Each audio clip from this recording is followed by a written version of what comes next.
Innal hamdalillah nahmaduhu wa nasta'inuhu wa nastaghfiruhu wa nastahdihi wa natubu ilaihi wa na'udzu billahi min syururi anfusina wa min sayyiati a'malina may yahdihillahu fala mudhillalah wa may yudlil fala hadiyalah wa asyhadu an la ilaha illallah wahdahu la syarikalah wa asyhadu anna Muhammadan abduhu wa rasuluh ya ayyuhalladzina amanu taqullaha haqqa tuqatih wa la tamutunna illa wa antum muslimun ya ayyuhan nasu taqu rabbakumul ladzi khalaqakum min nafsin wahidah wa khalaqa minha zawjaha wa batha minhuma rijalan katsiran wa nisaa wattaqullaha alladzi tasaaluna bihi wal arham innallaha kana 'alaikum raqiba ya ayyuhalladzina amanu taqullaha wa qulu qawlan sadida yuslih lakum a'malakum wa yaghfir lakum dzunubakum wa may yuti'illaha wa rasulahu faqad faza fawzan 'azima. Amma ba'du, mengulangi apa yang telah kita angkat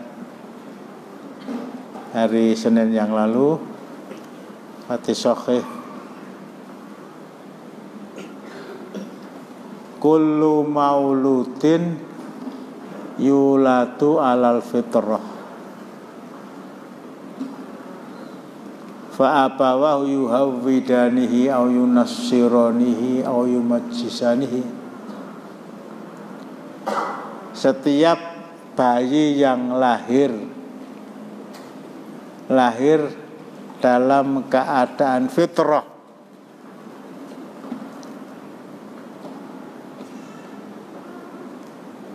riwayat lain kullu mauludin yulatu ala hadhil millah, setiap bayi yang lahir dilahirkan dalam keadaan berpegang kepada agama ini, dilahirkan dalam keadaan Islam. Alastu bi rabbikum qalu bala syahidna. Surat Al-A'raf ayat 172. Paling tidak siap ya untuk menerima Islam.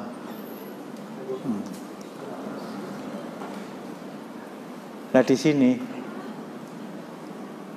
fa'abawahu, kedua ibu bapaknya lah. Jadi Rasulullah enggak sebut bapaknya atau enggak sebut ibunya, kedua-duanya. Yang menjadikan anak tadi fa'abawahu yuhawwidanihi, waalaikumsalam warahmatullahi wabarakatuh, menjadikan dia Yahudi atau Nasrani atau Majusi, begitu, atau Islam berbaju Yahudi. Nah di sini ya, Islam berbaju Nasrani, Islam berbaju Majusi.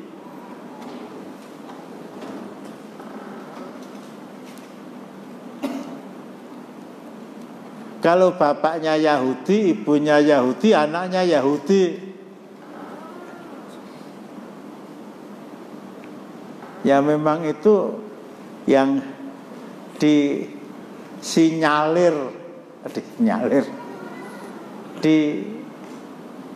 disampaikan oleh Nabi Nuh alaihi salam kepada Allah, Rabbi la tazar alal ardi minal kafirina tayyara innaka intazarhum la ya innaka intazarhum yudhillu ibadaka wa la yalitu illa fajiron kafaro.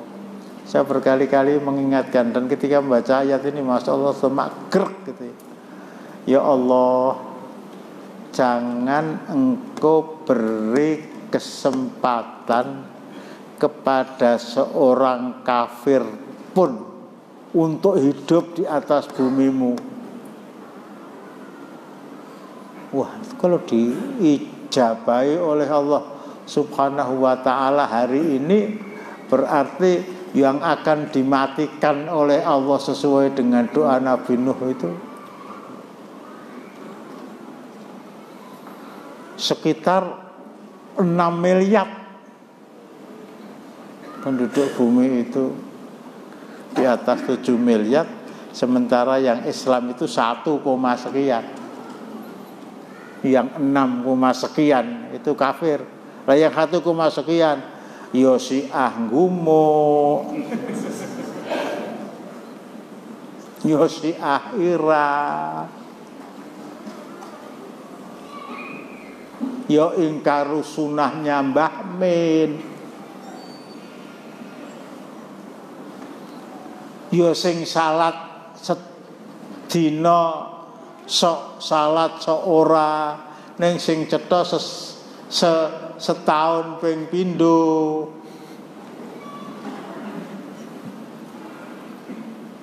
Ya Allah, tolong dibacakan 23 ya, surat 26 ya. Surat Nuh. Nuh berkata, "Ya Rabbku, janganlah Engkau biarkan seorang pun di antara orang-orang kafir itu tinggal di atas bumi. Sesungguhnya jika Engkau biarkan mereka tinggal, niscaya mereka akan menyesatkan hamba-hambamu, dan mereka tidak akan melahirkan selain anak yang berbuat maksiat lagi sangat kafir. Innaka intadzarhum yudillu ibadaka." Kerjanya orang kafir itu menyesatkan hamba-hambamu. Di satu sisi, wala yalidu illa fajirong kafaro, anak yang dilahirkan oleh istri-istri mereka adalah anak-anak fajirong kafaro, yang durhaka dan juga kafir. Jadi sekali lagi, kalau Yahudi anaknya jadi Yahudi ya sesuai dengan apa yang disampaikan oleh Nabi Nuh kepada Allah Subhanahu wa ta'ala, bahwa akhirnya ada yang namanya Abdullah bin Salam. Nah, ini pengecualian. Bapaknya Kristen, ibunya Kristen, ya Kristen. Bapaknya Majusi, ibunya Majusi, ya Majusi. Bapaknya Islam, ibunya Islam, urung karuan.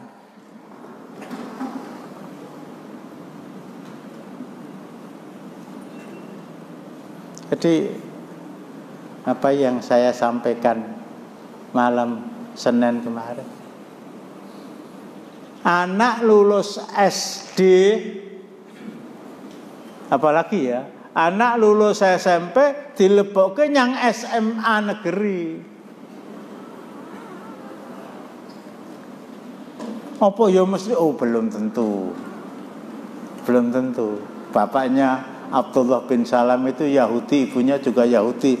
Dia tidak Yahudi. Tapi kondisi sekolahan di mana masa depan anak kita titipkan di sana. Masa depan apa tahu itu? Ya ayyuhalladzina amanu taqullaha wal tanzur nafsum ma qaddamat lighad. Kalau Al-Qur'an berbicara tentang masa depan, itu masa depan setelah mati.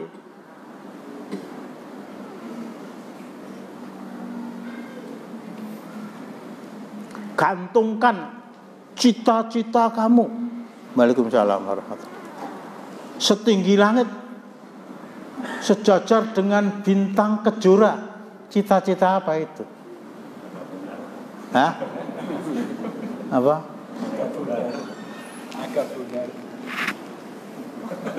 Aku ora nonton TV kaya ngono, ora mudeng lho. Itu cita-cita 10 tahun yang akan datang, 20 tahun yang akan datang, 30 tahun yang akan datang, 60 usianya ketika dia pensiun. Kalau hakim tinggi, hakim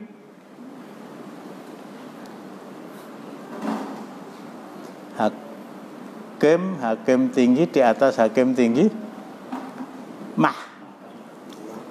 bukan hakim 70. Masa depan itu ya cuma itu.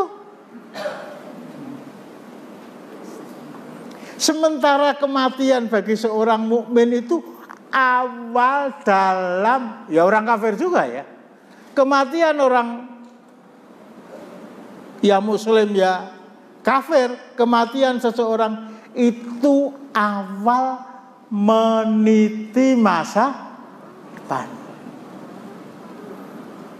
Saya minggok sedikit.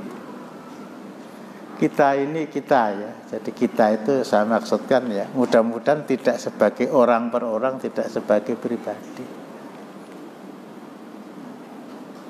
Dalam masalah pendidikan anak, itu secara terang-terangan memprotes takdir Allah Subhanahu wa ta'ala.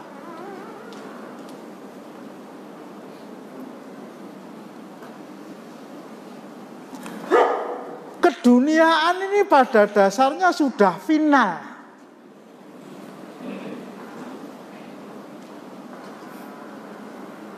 Sudah final. Sabda Rasulullah, rufi'atil aqlam wa jaffatis suhuf.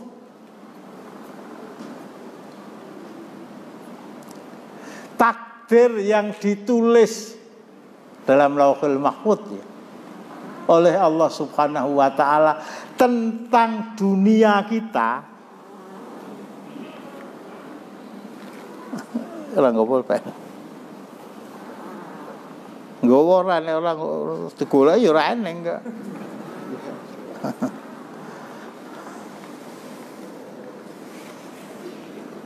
Itu bahasa Rasulullah. Pena yang dipergunakan untuk menulis takdir itu sudah rufiat, sudah diangkat.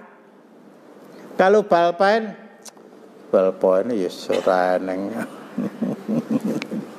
Kalau balpen itu sudah ceklik, penanya itu sudah masuk. Rufiatil aqlam sudah diangkat. Wajafatis suhuf, tulisan yang menentukan takdir 15 tahun yang akan datang. Dzulqarnain itu dadi apa? Bapak isih urip apa ora? Termasuk yang ngomong ya. Timbangan mbok disi tadi. Nasibnya Abdullah kayak apa, Adnan itu kayak apa? Itu penanya sudah diangkat, tulisannya sudah kering, sudah nggak bisa dihapus.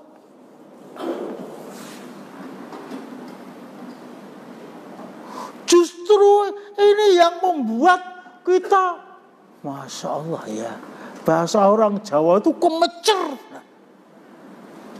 Lali kok tak mulai, jaga banget. Uyan duwe ora gelem nyileh kita ya.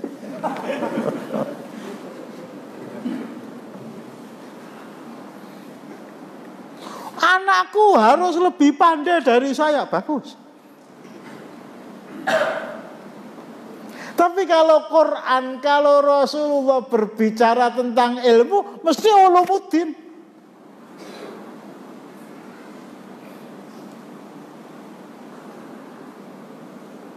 Bahwa orang belajar matematika, dulu namanya berhitung, dulu namanya aljabar, karena dalam surat An-Nisa ayat 11 sampai ayat 11 dan ayat 12 berbicara tentang pembagian warisan antara lain ya. Di sana ada angka 1, di sana ada angka setengah, di sana ada angka 1/3, di sana ada angka 1/4, di sana ada angka 1/6, di sana ada angka 1/8 sesuai dengan bagian mereka masing-masing. Itu kesan. Anakku kudu luwih pinter tinimbang aku. Waalaikumsalam. Aku ora ndek titel, kowe kudu ndek titel.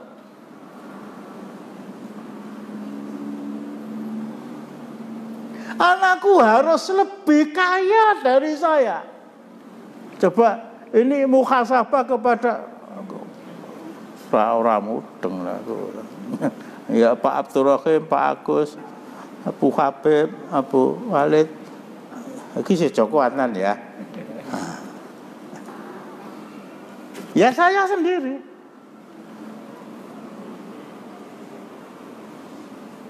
Kudu luweh pinter tinimbang aku, kudu luweh sugih tinimbang aku. Bahkan di kalangan sebagian orang Jawa, nek anakku lanang duwe bojo kudu ngalahke ayune bojoku. Padahal ini semua sudah final. Sudah rufi'atil aklam wa jaffatis suhuf. Pena yang dipergunakan untuk menulis takdir manusia itu bahasa sekarang sudah diceklekkan. Ballpoint sudah diceklekkan. Kertas yang dipergunakan untuk menulis takdir itu sudah kering. Sudah kering. Kalau PPKM sudah ditandatangani. Kosek to kok guyu lho. Oleh Bapak Haji Insinyur Joko Widodo. Enggak dirubah lah. Justru sesuatu yang sudah final itu yang kita kerek. Anakku kudu mlebu SD negeri. Lulus kudu SMP negeri. Saya kurang mengikuti ya proses pendaftaran murid baru tahun ini. Wong yo ora sekolah ning munggah kok ya. Ora sekolah. Daftarke atau sekolah setahun munggah kelas loro. Tahunnya munggah kelas 3 tenah ke ijazah lah. Enggak terlalu memperhatikan. Tapi 3-4 tahun yang lalu jam 3 bengi antri.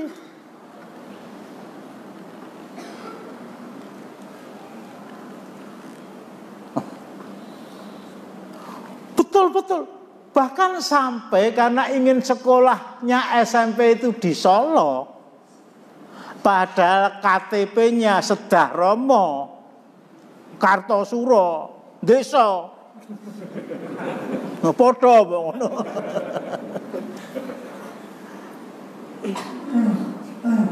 Itu dia ikhtiarkan bagaimana caranya anak ini bisa dicatat sebagai warga Solo. Soalnya sing itu sekolahan yang Solo, Gurwong Solo. Yunasinya harus Solo. Yunasi sekarang tuh ya ada vaksinasi, nasi gudeg, nasi itu sampai ke sana.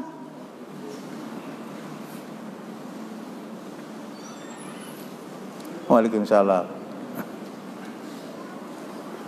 Ini yang sedang ngetren ya. Ya meskipun kelasnya sudah menurun, bukan Covid loh ini, sekolah kok Covid.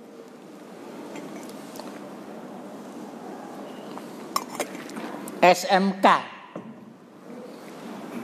Lulus SMP langsung daftar ke SMK, lulus SMK langsung mendapat pekerjaan. Innalillahi wa inna ilaihi raji'un. Gol isi weteng. Wis saben esuk mangkat 6:30 mulai jam 2 lawase 3 tahun. Babi ki ora sekolah, ora ning babi kuru ki ra enak. Enggak, saya harus ingatkan ya. Ini masalah kita. Ini masalah kita.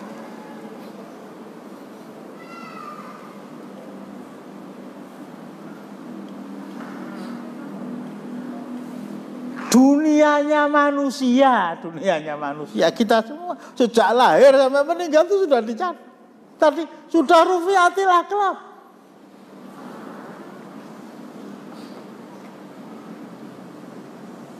Saya Allah, ini kalau saya bahasakan dengan bahasa saya, berani mencipta manusia, berani menjamin apa yang menjadi kebutuhan mereka.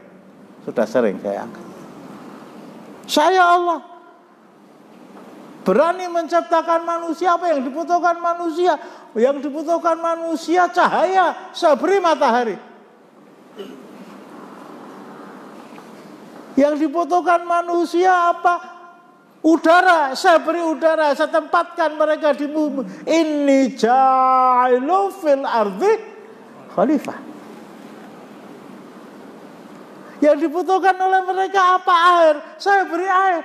Yang dibutuhkan oleh mereka apa? Makanan, saya berikan kepada mereka makanan. Wa ma min dabbatin fil ardi illa 'alallahi rizquha. Ya wa ya'lamu mustaqarrahu mustawda'ahu kullu fi kitabim mubin. Surat Hud ayat 6. Tidak ada satu binatang melata pun Allah enggak sebutkan manusia. Makhluk yang paling remeh, makhluk yang lebih remeh, yang lebih hina, yang lebih tidak mempunyai pikiran dibanding manusia, kebutuhan mereka saya jamin.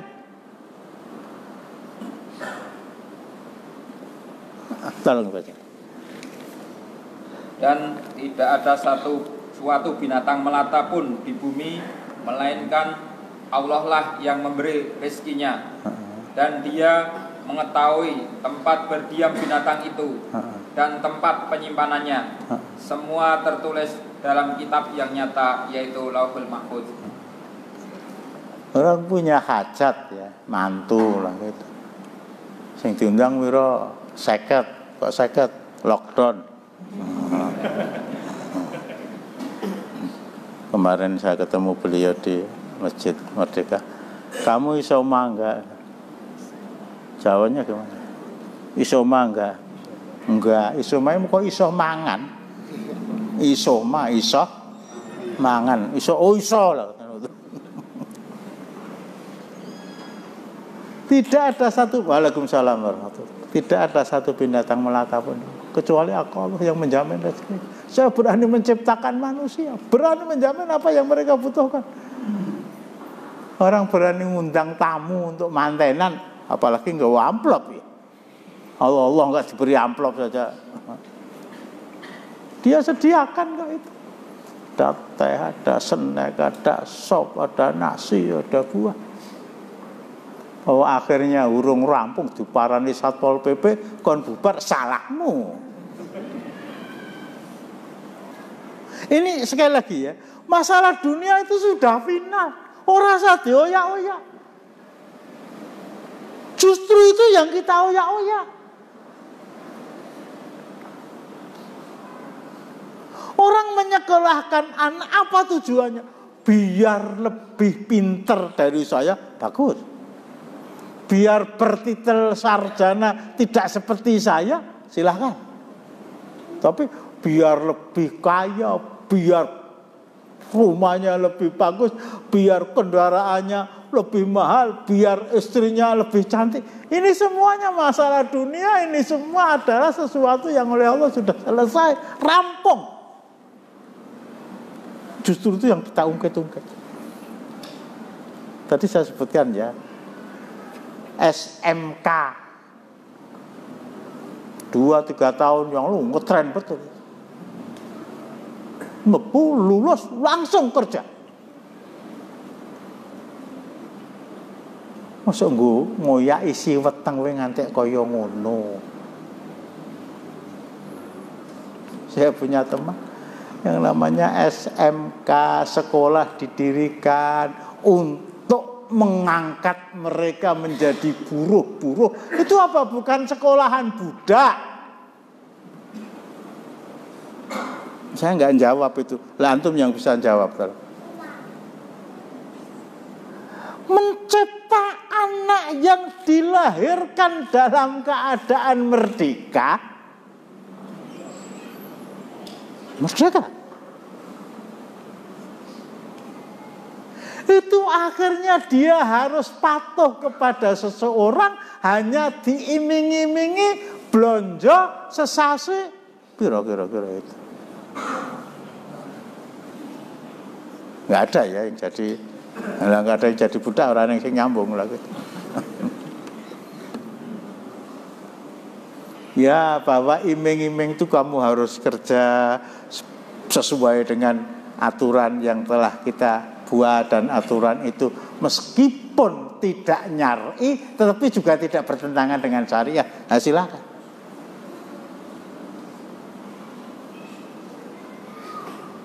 Silakan. Tidak bertentangan, namanya juga masalah muamalah. Tapi kalau hanya uang 3 juta, uang 4 juta, dia harus melakukan sesuatu yang secara jelas bertentangan dengan syariat Allah. Masuk kerja jam 7, istirahat jam 12. Alhamdulillah ini bulannya bulan Desember, bukan ini cerita saya ya. Zuhur itu pukul 11.53 Januari. Itu zuhurnya jam sekian. Istirahat jam 12, dengar azan, cepat-cepat ke masjid, ambil air wudhu, masih sempat qobliyah 2 rakaat. Jamaah selesai. Tapi kalau nanti tolong dibuka di kalender itu ya, bulan Desember. Kok Desember? Bulan November, September, Oktober,